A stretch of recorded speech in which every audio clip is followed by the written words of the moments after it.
Hello, welcome back to Clutter Fairy, where I help you get clutter-free so that you can live stress-free.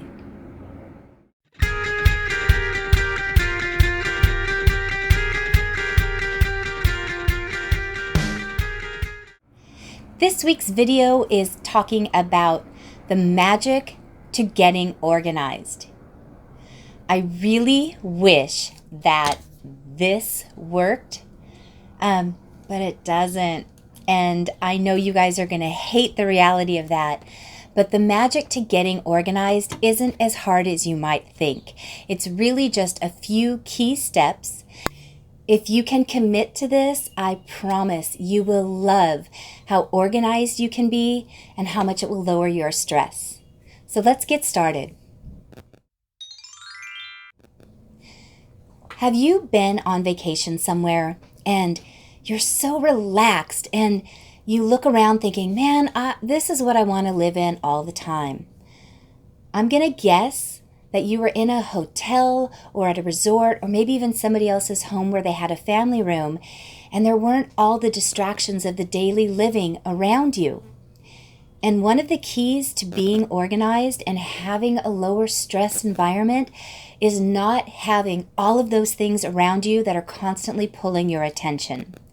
So if you can put those things that you need to address in a box or a bin and make sure it has a home so that when you're ready to pay your bills or file your taxes, you know right where to go. These are your receipts.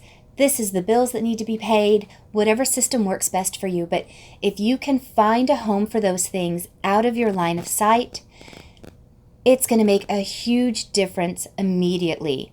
Even if you know that those are things you're going to have to get through later, breaking down those systems sometimes is an ongoing evolution, but getting all of those things that are out in your visual line of sight and getting them put into a place where you can address it, even if it's a couple days or a couple weeks later, is going to help you feel calmer.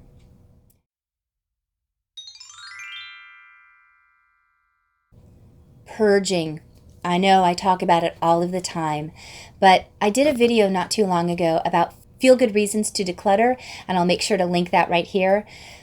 But if you can go through your home and truly let go of the things that you're not using, get rid of those things that you don't need, it's going to help so much in having the space for the things that you do need, the things that you do want to use. Having all of those extra things around really weighs us down. So if you can go through and just pick 5 things a day that you're not using that can be of benefit to someone else, you guys, it's going to help so much. So make sure you watch that video on Feel Good Reasons to Declutter. It gives you so many options of places to take these things. And as a bonus, it's going to open up your home, which leads me to the next step.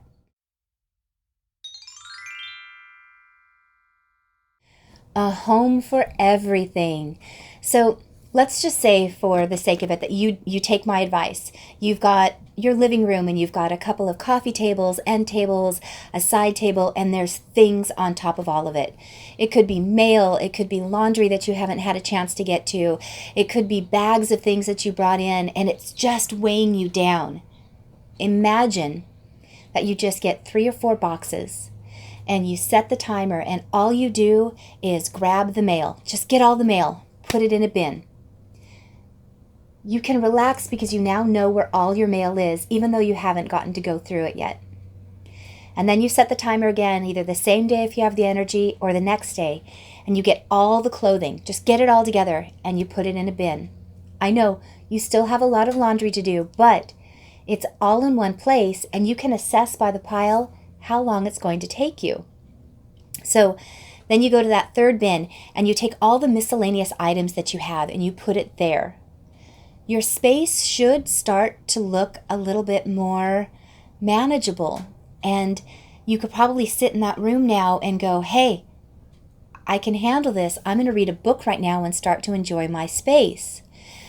Then a couple days later, you can set your timer again. 10 or 15 minutes is what I'm always saying. Start going through that mail. Pull out just the most immediate things first. Get through just what's 2018. set the 2017 in a different pile, set the 2016 in a different pile.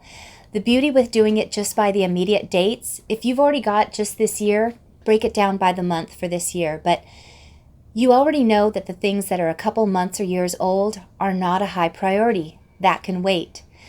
Getting the most immediate things into order of these are things I need to pay, these are things I need to file, or this is the stuff I can just shred or recycle right now, is taking huge steps towards you getting completely organized.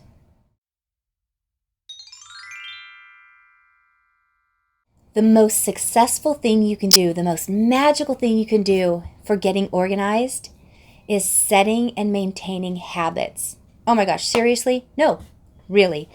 Setting habits are going to be the things that really help you to never get into this cycle again. So here's an example. I hate a messy kitchen. If I walk into a messy kitchen in the morning, it seriously dominoes my entire day. So before I go to bed, even though I don't want to, I will wash whatever dish or dishes are in that sink. Because the next morning when I get up, my kids have usually already gone in and had their breakfast. And if there is even one dish in the sink, my kids are going to just put it in the sink right on top of the other dishes. So now I walk in and it's not just the dish I or they left in from the night before. It's now 3 or 4 dishes. I don't have time to wash them. So now I have to rush out and know that there's a sink full of dishes, which means when I come home from work, I can't even cook dinner. I have to do those dishes because our kitchen is too small to just do them later. And I don't have a dishwasher. So by making that 5-minute commitment every night before I go to bed to make sure there's no dishes in the sink, it's like this magical thing to my kids that you don't put a dish in the sink if it's empty. And they will wash the dish if it's empty. But I swear to high heaven, it only takes one bowl or plate to land in that sink, and it's a sudden free-for-all for it to accumulate into a whole sink full. So that's a habit that I have absolutely taken into my home. The other one is our landing place in our home, and I know everyone has one of these, but as soon as we walk through the door, our dining table is right by the front door, and that is the landing place for everybody. Backpacks, mail, purses, groceries, everything lands there. So before we have dinner every night, everybody has to retrieve their items and put them away. Because if we don't, it's the same cycle. Now we don't eat dinner at the table, we'll eat in the living room. For some reason, eating in the living room for my family means it's okay to leave the plate on the coffee table or on the side table and go to the next thing. So for us, we have to make that habit of clear the dining room table from the day of coming home so that we can have dinner there. And we never ever leave our dinner stuff on the table. It goes into the sink and gets washed. So if you can just set a few of these habits, even if it means having a recycle bin right at the front door so that your junk mail immediately goes in and never even comes inside the house, that's a great habit to prevent you from getting disorganized again and staying on top of your clutter. Well, that's all I have for this week's video. I hope that it helps you to go ahead and bravely tackle some of those challenging areas in your home. Please make sure you comment below on areas that you're struggling with. I have a lot of ideas coming up, but I really want to start directing it more towards the issues that you're having. So if there's a certain part of your house and you're comfortable with it, take a photo, share it with me. I'd love to personally start responding to some of the issues that you have and helping you get on top of your clutter.